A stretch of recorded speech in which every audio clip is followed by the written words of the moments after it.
On Mother's Day, my son brought flowers and asked if I liked the little apartment downstairs. I smiled and pointed to the washing machine. Son, I live here, in the laundry room. I used to believe I was being cared for. Now I only feel cold. No one expected my own daughter had orchestrated everything. And what I found next was far crueler than any cold basement. The cake sat on top of the washing machine, tilted slightly because the surface was uneven.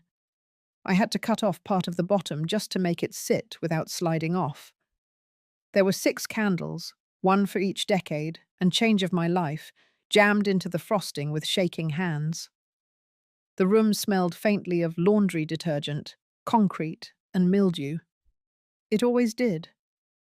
Everett walked in carrying a bouquet, bright tulips. He smiled like he always did when he was trying to cover up guilt or nerves.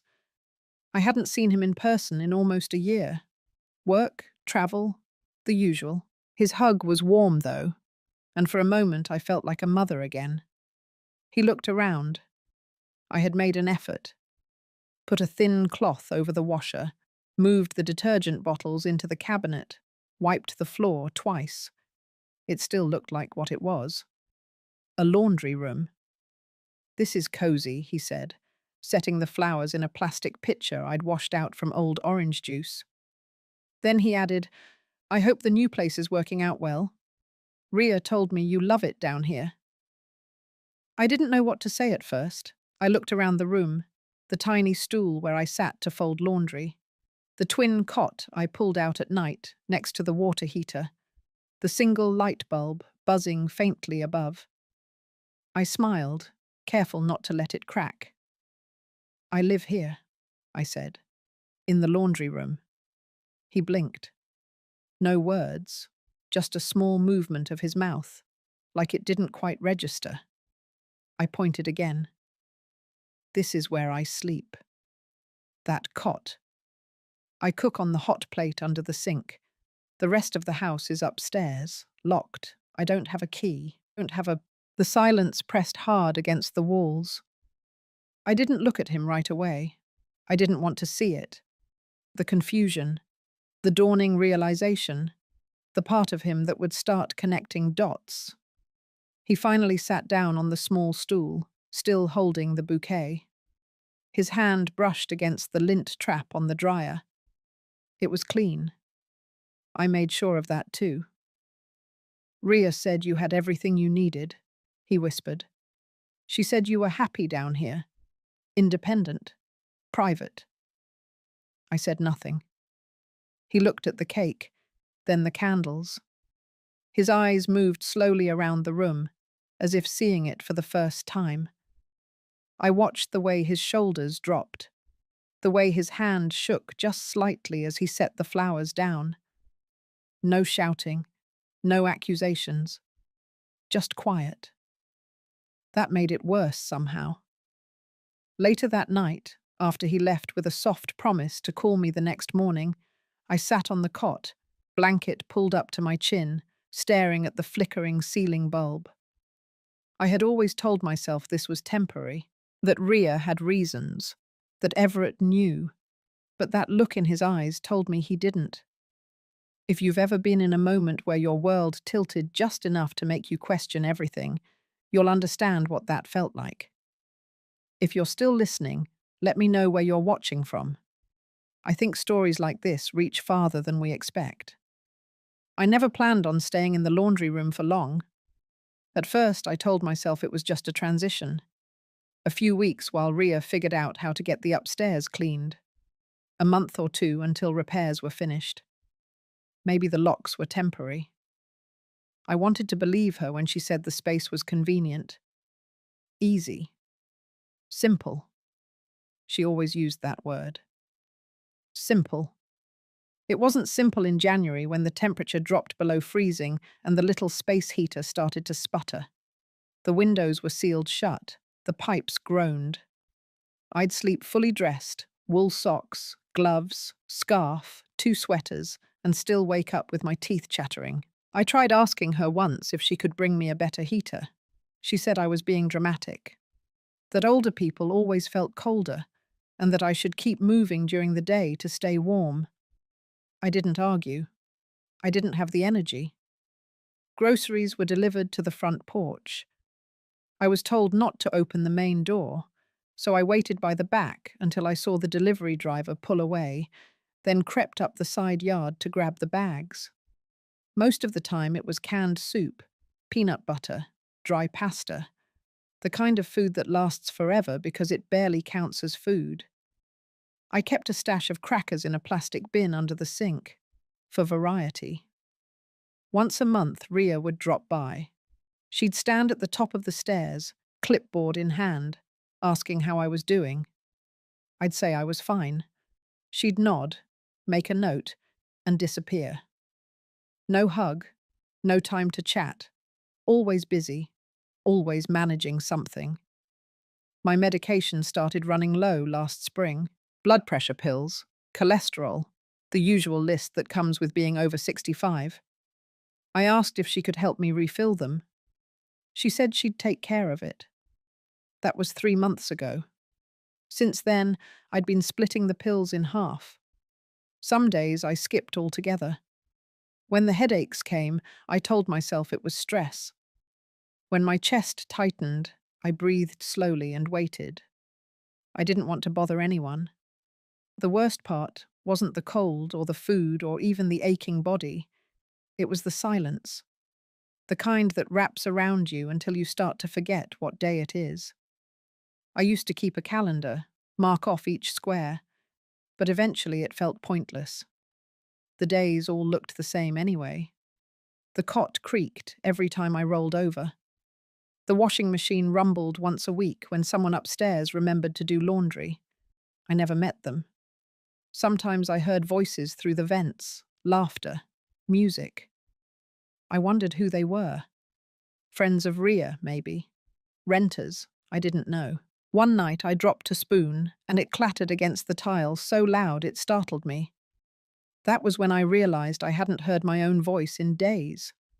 Not since Ria's last visit. There was a time when I thought I was doing something noble. That living simply meant being grateful. That not asking for more was a kind of strength. But that belief started to fray, slowly, quietly, like the edges of the blanket I used to wrap around my shoulders every night. Threads pulling loose, one by one, until there was nothing warm left to hold. Before all this, I worked at a community health centre for over 20 years. I wasn't a nurse or a doctor. I was a coordinator. I helped families schedule end-of-life care. I talked with grown children about their aging parents. I walked them through options, listened to their worries, and helped them find ways to preserve dignity, even when the body failed. It wasn't glamorous, but I was proud of it. I thought that kind of work prepared me for my own aging. I thought understanding the process would somehow soften the blow. I was wrong. When my husband died, I didn't cry much. I stayed busy, paid bills, downsized, moved into a small apartment and picked up more hours. I watched my children grow into their careers. Ria took after her father, always calculating, always forward-thinking. Everett was softer, quieter. He looked more like me. Back then, we still talked often. Things started to shift the year I sold the condo. I was getting forgetful. Not in any serious way, but just enough that it made me uncomfortable. I mixed up a doctor's appointment, left the oven on once. I told Ria. She offered to step in, help manage things, just temporarily. That was the word she used. Temporarily. She moved me into her basement suite and said we'd make it work, that she'd handle my prescriptions and bills, and Everett wouldn't have to worry. He lived in another city by then, buried in business and new responsibilities. It made sense at the time. I didn't ask many questions. I didn't want to seem difficult. Ria drew up paperwork, called it routine. I trusted her. She's my daughter. She grew up watching me clip coupons, count pennies, measure out soup to stretch it across 2 meals. I thought she understood hardship. I thought she respected it. For the first few months, I believed everything was working fine. The space was small, but I was grateful. I kept telling myself that. Grateful. That word became a shield. I used it to block out every small discomfort, every quiet doubt. When I asked about Everett, she said he was overwhelmed. Work. Travel. She told me he sent his love, that he was glad I was being taken care of. She said he was proud of me for being so independent. That word made me pause. Independent. I didn't feel independent. I felt controlled. But I smiled and nodded. I had taught myself to shrink over the years. It felt natural now. There were moments I'd sit in the corner of the room, hands folded in my lap, and stare at the closed door leading upstairs. I wondered what was behind it. What kind of life existed above me? Sometimes I heard the floor creak. Voices, music. Ria always said it was the cleaning crew or short-term guests. She ran a few rental properties. She said I didn't need to worry. When I asked about my mail, she said she handled it. When I wondered about my bank account, she said it was safer if she monitored everything. When I mentioned wanting to visit the community centre again, just to say hello, she said she'd check the schedule. That schedule never came. Over time, the questions stopped. I stopped asking. I trained myself to stay small, to be grateful, to not disturb the order she created. But the truth was already pushing at the edges, like a slow leak in a sealed room. I didn't see it clearly yet, but something inside me had started to stir. Not anger, not fear, something quieter, like recognition. Like the first moment when a person begins to understand that what they accepted as kindness might not be kindness at all. Everett showed up the next afternoon. He didn't text ahead, just knocked softly and waited. I opened the door, still wearing my cardigan with a missing button and socks over my slippers. He stepped inside slowly, like someone entering a room they weren't sure they had the right to walk into. He brought a manila folder. It was thick, filled with printed emails, spreadsheets, invoices. He didn't say much at first, just set it on the tiny table by the wall, next to the hot plate, and sat down on the stool again. Same one he used the day before. Same silence between us. I stood, unsure what to do. I didn't offer tea. I didn't have any. He opened the folder, pulled out a few papers, and slid them across the table. His voice was even, but his jaw was tight. I've been sending Ria just over $4,000 a month for your living expenses. That doesn't include the extra for your medical care, the yearly trust, or the supplemental insurance premiums I thought I was covering. Total adds up to around $55,000 a year, for 4 years. I looked at the paper. The numbers blurred. I didn't speak. He continued. That includes heating, food delivery, prescriptions, emergency funds, and a housing allowance. I thought it was going toward a comfortable space, a full apartment, maybe with a home nurse part-time if you ever needed one. I said nothing. I couldn't find the words. I stared at the amount, monthly deposits labeled Mum's Care. Neatly categorized, professionally documented. I finally looked up. His eyes weren't angry. They were confused, like someone trying to rebuild a puzzle that was missing half its pieces. I've been living on my Social Security, I said quietly. $814 a month. Some of that goes to over-the-counter meds when I can't get refills. I stretch it. I know how. He blinked slowly. You haven't used any of the money I've sent? I shook my head. I didn't even know there was money. There was a pause, a heavy, long moment. Then he looked around again. At the sink with rust on the edges. At the folding chair I used for meals. At the stack of canned beans. He saw it all. This time, really saw it. I watched him as he processed. He wasn't just angry at Ria, he was angry at himself, at the way he had handed over the responsibility and never followed through, at the blind trust, at the silence he thought was peace. He pulled out another paper, a heating bill, addressed to this house. $382 a month, every month, paid automatically from his office account. "This place doesn't have central heat," I said. "I use that space heater. It barely warms a corner." He looked at the bill again, then back at me. "That money is going to the upstairs unit," I said. "Whatever system's running up there." Another pause. Then softly he asked, "Where is Ria living now?" I pointed upward. He sat back, his shoulders tight. "She told me you were in the upstairs, said the basement was for storage, said you liked your privacy." I nodded. That's what she told me too, that this was private, simple, enough. He closed the folder, pressed his hand against his mouth, then stood. "I'll be back tomorrow." He didn't hug me, just gave a small nod and left the way he came. I sat down and looked at the folder he'd left behind. I opened it slowly, read the labels, care funds, rent, prescription reimbursements, everything itemized, everything accounted for, except me. That evening, I couldn't sleep. I sat on the cot with the folder Everett had left, flipping through the papers slowly. Most of the forms were clean, crisp printouts. There were notes in the margins written in a pen I recognized. Ria's handwriting. Tight, angular, always in blue ink. Precise, like she wanted to control even the space between the letters. Some notes were harmless.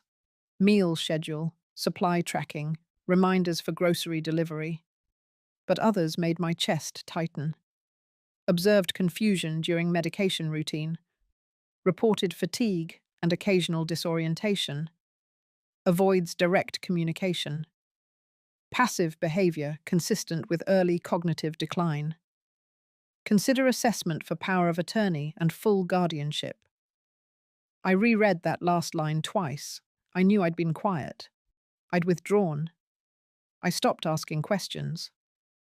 But I never imagined my silence was being documented, let alone interpreted as proof that I was incapable. I thought I was keeping peace. I thought I was being easy to live with. I looked at the signature. R. Kendrick, caregiver. I set the folder down and walked over to the sink. The mirror above it was small, cloudy, scratched around the edges. I stared at the woman looking back. Pale skin, wrinkled eyes, mouth set in a thin line. I didn't see confusion. I saw someone who had been holding in the same breath for too many years. The next morning, Everett returned, as promised. This time, he didn't come alone.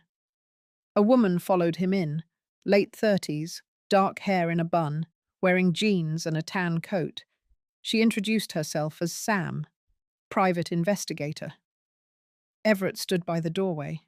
He didn't sit. He looked like he hadn't slept either. Sam opened a folder of her own. She laid out documents on the folding table, next to my tin of crackers. Property filings, account activity, signature records. A pattern was forming clearer than I wanted to admit. Ria had added herself as an authorized user on multiple accounts. Some were opened in my name alone. One was listed as joint, despite me never signing anything. Sam spoke calmly, professionally. She said the signs pointed to coordinated financial redirection. That was the phrase she used. Redirected, not stolen, not abused, just nudged, slowly into other purposes. Everett clenched his jaw. His eyes never left the papers. Sam continued. There were digital correspondences between Ria and two elder law consultants, discussions about my status, questions about how to move forward with conservatorship, references to behavioral changes. None of them documented with my consent. None shared with Everett. She had already drafted the paperwork, I said. For guardianship. I found it in a folder. Everett nodded. I know. I saw her email history. She planned this for a while. The room felt heavier with each sentence, the air thick, hard to swallow. Sam showed me a checklist. It included items like secure medication access, restrict unsupervised communication, monitor spending habits. I wasn't surprised anymore. I was past that. I thought about the last time Ria hugged me, 2 years ago, on my birthday. She gave me a box of herbal tea and said I needed to rest more. She smiled, kissed my cheek, and walked back upstairs. I hadn't left the basement since. Everett leaned against the wall, arms crossed. He looked at me, really looked.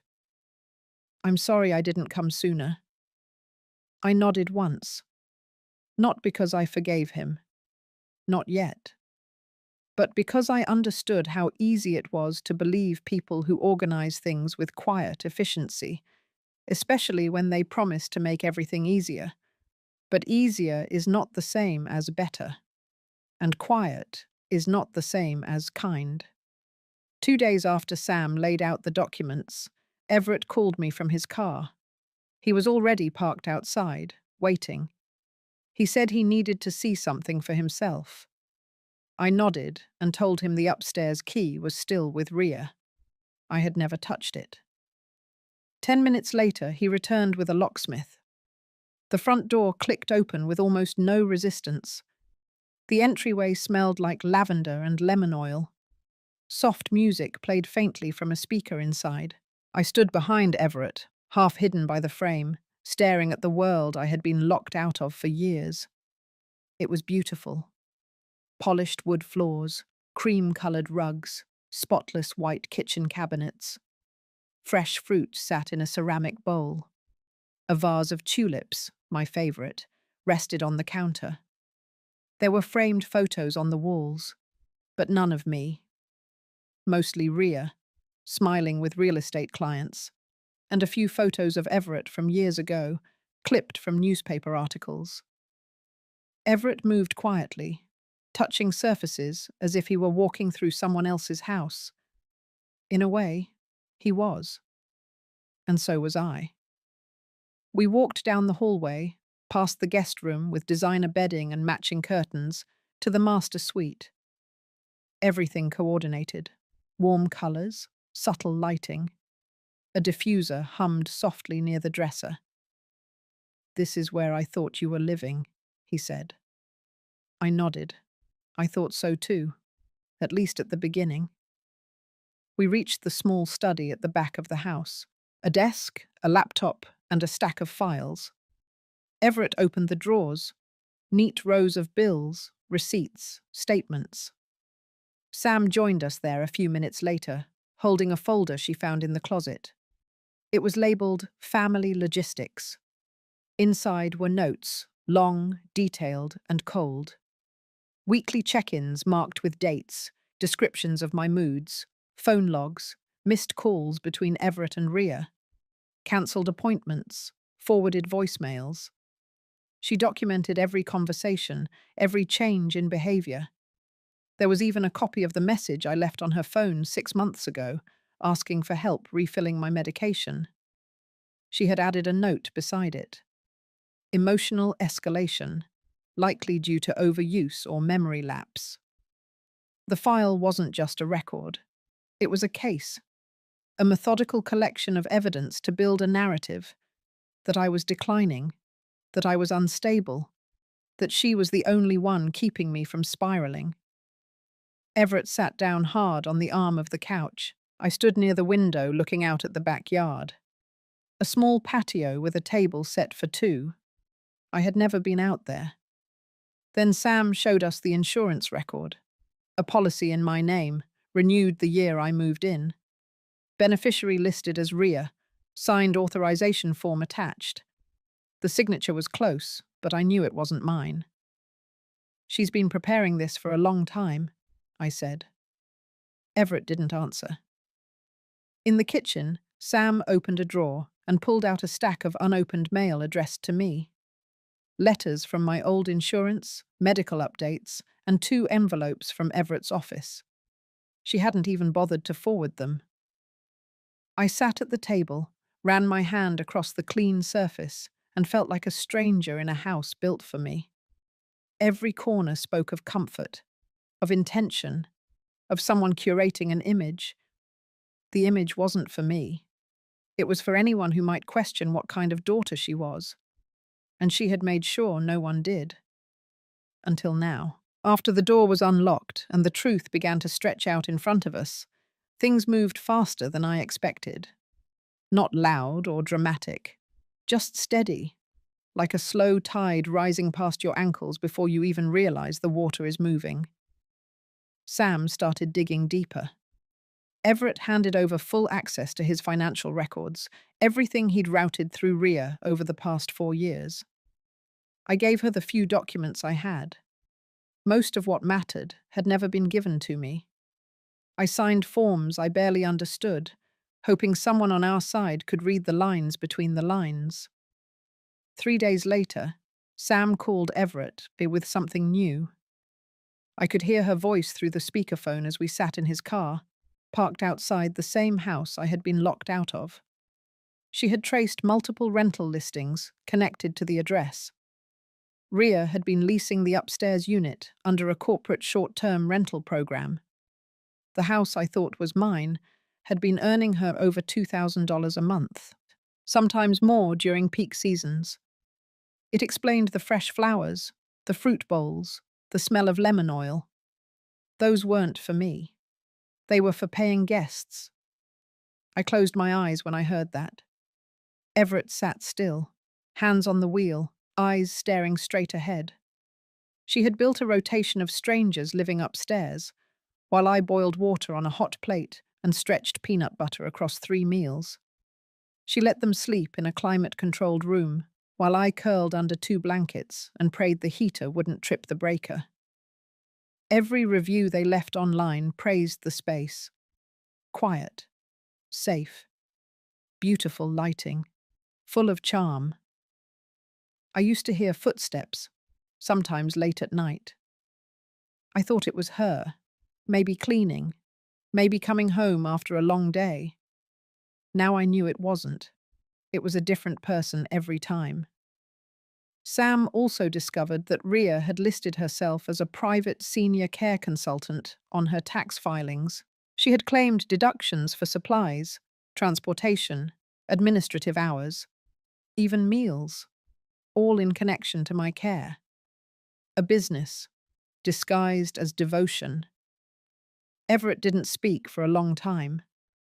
We drove to the community office building where RIA kept a small space for her consulting practice. It was closed. A handwritten sign taped to the door said she was out of town. No explanation, no return date. Everett made more calls. He requested audits. He sent documents to attorneys. Every hour brought something new. A copy of a loan application in my name, a credit line with late payments I never saw, an old insurance check from a supplemental policy I didn't even know existed. Deposited, of course, not into my account. By the end of the week, there were more questions than answers. But the pattern was clear. RIA hadn't stumbled into this. She had built it. Carefully, quietly. A structure made from forged trust and managed appearances. I stood in the front yard one afternoon and looked up at the window I used to imagine as mine. The curtain moved slightly. Someone was still inside. A new guest. Temporary, like I had been, apparently. Only I was never invited. Just tolerated. Just hidden. Everett stood beside me, holding a manila envelope full of evidence. He looked tired, not just physically. Something deeper. A weariness that comes from realizing you missed something you were never supposed to miss. She counted on us not paying attention, he said. And she was right. Until now. The wind shifted, I pulled my cardigan tighter around my shoulders. The truth didn't feel good, but it felt necessary, and for the first time in a long time, I felt the weight begin to lift. Not because it was over, but because we had finally decided to stop pretending it wasn't happening. I stayed quiet, but I wasn't passive anymore. The difference felt small at first, like adjusting how you hold a spoon, but it changed everything. My silence used to be a form of survival. Now it became a strategy. Everett and Sam were handling the legal work, but there were things only I could see, details that had gone unnoticed because I had trained myself not to look. I started to remember conversations I had dismissed, phrases Ria repeated often, the way she controlled the pacing of a visit, the way she never let me speak directly to anyone who called. It all felt intentional now, like she had been managing a performance, and I had just played the quiet role she needed. I made a list in a small notebook Everett had given me, things Ria had taken, things she had said, moments I hadn't understood at the time, but now sat heavy with meaning. Everett called one morning and told me to keep a low profile. Ria had contacted his office asking about some transfers she couldn't access. She sounded nervous, he said. Not angry. Nervous. He said that was a good sign. I spent that day going through the small bin of items I had managed to keep in the basement. I found an envelope with my name on it. Old letters from an insurance company, postmarked over 2 years ago. They were unopened, slipped into a drawer, and forgotten. I opened them slowly. Each one confirmed benefits I never received. Sam cross-referenced the policy numbers and confirmed they were cashed. Not by me. Ria had been collecting every piece of help I qualified for and tucking it into her system. Benefits, credits, even the energy assistance meant to help with utility bills in winter. She had applied using my name, but the routing numbers were hers. Sam traced more connections. There was a second property in a neighboring county, registered under a holding company with a name she had used once in college. The house had been bought in cash a year after I moved into the basement. The timing matched the beginning of the trust fund Everett had set up. We drove there together one morning. Sam parked across the street. The house was modest, but updated. Someone had been caring for it. Mowed lawn, fresh paint. Everett sat in the back seat, quiet. She was investing the money, Sam said, not just spending it, building something with it. I wondered what she told herself at night. That I was fine, that I didn't need more, that I would just live quietly until I faded into the background. She was good at that, making people disappear into convenience. I didn't feel hate. Not yet. Just clarity. Everett printed out a copy of the original trust paperwork and laid it beside my notebook. He had highlighted the section where Ria agreed to disclose all activity quarterly. I ran my finger across the signature line. My name had been typed in as the beneficiary, hers as the custodian. He turned to me and asked if I wanted to confront her directly. Not yet, I said. There was more to understand first. So we kept moving quietly. Sam compiled evidence. Everett worked with his lawyer. I kept writing. I was no longer asking what had happened. I was building the shape of it, the rhythm, the intent. I wasn't going to yell when it came time. I wasn't going to argue. When it was my turn to speak, I would do it with facts, and I would not ask for understanding. I would only ask for truth to be seen in full daylight. Not for revenge, not for sympathy, just to stop the rewriting of a story that had always been mine. Ria arrived just before noon. She didn't knock. Everett had invited her and the door was already unlocked. She stepped into the kitchen like it still belonged to her. Her heels made quick, clipped sounds on the tile floor. Her face was calm, polished, but the skin around her mouth looked tight. I stayed seated at the table. No vase of flowers, no bowl of fruit, just a plain wooden surface, a manila envelope, and my notebook. Everett leaned against the counter, arms folded. He didn't say anything right away. He let her speak first. "This is unnecessary," she said. Her tone was soft, but her words landed hard. "We could have handled this as a family." I watched her carefully. There was no apology in her voice, just inconvenience, just irritation wrapped in concern. Everett gestured toward the folder. "We've reviewed everything, every transaction, every benefit diverted, every bill. You said Mum was living upstairs. You told me she was comfortable." "She is comfortable," Ria said quickly. "I've managed everything. Her medical care, her daily needs. That space was designed for efficiency. Mum likes quiet. She told me that herself." I finally spoke. "I told you I liked quiet. I didn't say I liked being forgotten." Her eyes flicked toward me. "You were never forgotten. I made sure everything ran smoothly. You didn't have to think about anything. That was the problem." Everett opened the folder and slid a sheet across the table. Her signature. A transfer request. Funds from the trust redirected to the shell company that owned the second house.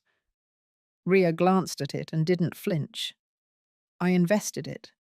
That money would have gone to waste sitting in some low-interest account. I used it wisely. For her future." "You used it for yourself," I said. Ria turned toward me. Her voice dropped. "You wouldn't understand what it takes to manage everything. You've always made things harder than they had to be. Always needed more time, more patience, more care. And you gave us nothing back." I felt Everett shift behind me, but I didn't turn. "I gave you my 20s, I said. "And my 30s. I gave you a full refrigerator, working heat, new shoes every school year. I gave you silence when I should have spoken up. And now, I'm taking it back." Ria opened her mouth, then closed it. She reached for the folder, but Everett stopped her hand. "There's more," he said. "The insurance policies, the loan applications, the Medicare payments rerouted. The trust is empty. The emergency fund is gone." She stepped back. "You can't just accuse me. You have no proof I did anything illegal." I looked at her then. Fully. The daughter I raised. The one who used to braid her hair at the kitchen table. The one who used to cry when she thought no one was watching. She wasn't that girl anymore. Maybe she hadn't been for a long time. "I'm not accusing," I said. "I'm naming what happened." She turned to Everett. "You're letting her turn you against me. She's always been good at playing victim." I expected Everett to defend me. He didn't. He didn't have to. He just looked at her, not with anger, but with distance. Something had shifted in him too. "We're done here," he said. "The documents have been turned over. You'll be contacted." Ria looked between us. For the first time, her face cracked. Not with tears, with disbelief. She left without slamming the door, just walked out like she had somewhere better to be. I stayed seated. My hands were still. The silence after she left wasn't heavy. It was clean, like someone had finally opened a window in a room that hadn't been aired in years. I moved into the upstairs bedroom 3 days after Ria left. It wasn't a dramatic move. No boxes, no van, no fanfare. Just me, a few bags, and the soft sound of my footsteps on the wooden stairs I hadn't climbed in nearly 4 years. Everett changed the locks. Sam cleared the paperwork. I had permission. I had the right. But more than that, I had a sense of space I hadn't felt in a long time. The door creaked when I opened it. Inside, nothing had changed since the last guest checked out. Clean linens, soft lighting, folded towels. I sat on the edge of the bed, hands resting on my lap, waiting for the rush of relief. It didn't come right away. What came first was the sound of nothing, the absence of worry, no fear of her voice at the top of the stairs, no shadow behind every decision. I opened the closet slowly. It was full of things that weren't mine. Matching robes, slippers in every size, branded hangers from hotels. I cleared them out piece by piece, not with anger, with focus. I filled 2 large donation bags and set them by the door. That night, I stood in the kitchen and made myself a proper dinner, not reheated cans or toast with peanut butter. I boiled pasta, sautéed vegetables, poured a glass of water and sat at the table like I had every right to be there, because I did. Everett stopped by the next morning. He didn't say much. He just handed me a new bank card and a simple folder. The card was linked to my new account, one that only I could access. The folder held updated medical information, notes from his office about insurance and care options, and a small notebook with the word personal handwritten across the cover. I held it for a moment before setting it down. I thanked him, and he said nothing in return, just nodded. There were no apologies. I didn't need them anymore. What I needed was this: a man who finally saw his mother as a person with edges, history, and the right to her own narrative. Later that afternoon, I unpacked a small box of things from the basement.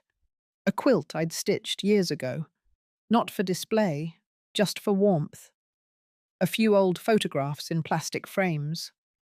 My late husband, smiling from behind a grill.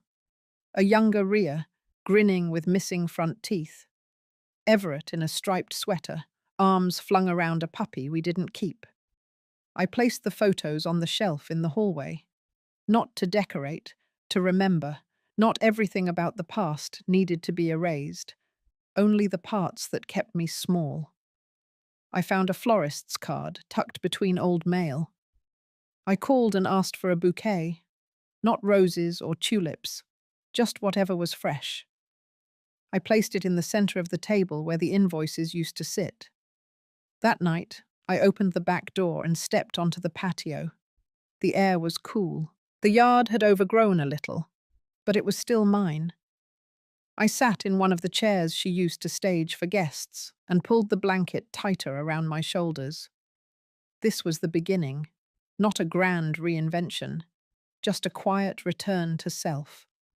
A life I chose, room by room, word by word. The house was no longer a shell filled with someone else's design. It was mine now, and for the first time in years, every door inside it would open with my own hand. I signed my own forms for the first time in years. Medical updates, voter registration, a change of address form at the post office. I wrote my name carefully, not with pride, not with bitterness, just with intention. Every letter was a quiet act of ownership. I didn't rush to fill the days. I let them stretch. I woke early and sat near the kitchen window with a cup of tea. I read the newspaper out loud sometimes, just to hear my voice again. The silence didn't frighten me anymore. It became space. I enrolled in a community workshop for older adults. Nothing fancy, just a weekly session on navigating retirement, legal protections, and basic technology. I didn't go to socialize.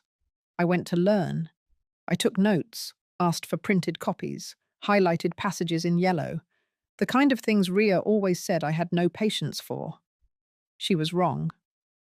One Thursday, a woman named Lorna asked if I'd ever considered volunteering. She worked at a small non-profit that helped seniors review their documents and avoid financial traps. I said I'd think about it. By the next week, I had a badge with my name on it and a desk with a stapler that clicked unevenly.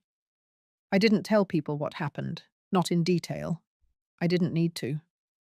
Most of the women there already knew the shape of my story. Different faces, same patterns. Grown children who blurred the line between help and control. Advice disguised as orders. Kindness mixed with power. I listened more than I spoke. But when I did speak, I was direct. I told one woman to stop apologizing for asking questions. I told another that needing help didn't mean she had to give up her choices. I told myself the same things when I walked home each evening. Everett stopped by once a week. He never stayed long. Sometimes he brought dinner, sometimes just paperwork. He looked more relaxed, still serious, still focused, but less burdened, like he was no longer holding a secret on someone else's behalf. We didn't talk about Ria much. He said she had retained a lawyer and that the investigation was ongoing. I nodded. That was enough for now. What mattered more was this. When he called me directly. When he brought groceries, he asked what I liked. When he left, he said goodbye with a hug, not a signature. I updated my will. I added a line at the end that said, I reserve the right to change everything if I change my mind. My attorney laughed and said it wasn't legally necessary. I told her it wasn't about legality. It was about language, about saying out loud that I would never again live by someone else's script. The photo frames on the hallway shelf stayed the same. I didn't throw them away. I didn't rewrite the past. I just stopped letting it define the room. Some evening, I still sat on the back patio. The breeze carried the smell of pine and old rain. I wrapped myself in a sweater Everett bought last fall. Not a gift, just a gesture. I liked that better. Everything was quieter now, not empty, not dull, just mine. The letter came in a plain envelope with no return address. The handwriting was unmistakable. Ria still used the same slanted cursive from high school. Inside, 2 pages, front and back. No greeting, no signature at the end. Just a steady stream of explanations. Not quite remorse, not quite denial. Something in between. She said she thought she was protecting me, that the world was too complex now, that I wouldn't have understood all the paperwork, that she managed it because she could. She didn't mention the basement, or the guests, or the trust fund. She wrote about how she always had to carry the family weight, how she never felt fully seen. Her words folded themselves around old wounds, hers and mine. I read it once, folded it neatly, placed it in the back of my drawer with the papers I no longer needed. I didn't feel anger. I didn't feel peace either. Just clarity. A softness without invitation. I no longer waited for her voice or her version of events. I had mine. On Sunday, Everett brought his daughter by. She held a sketch pad and a crayon in each hand. I poured lemonade and we sat on the back patio. The little girl showed me a drawing, a house with a flower out front and a figure in the window. That's you, she said, pointing. You're in the big room now. Yes, I said, folding the blanket across my lap. I am. And I was. Not just in square footage, but in space I made for myself, in decisions I didn't explain, in air I breathed without permission. Ria had taken years from me, but not all of them. I still had time. Not to reclaim the past, but to use what was left with both hands open. And I would.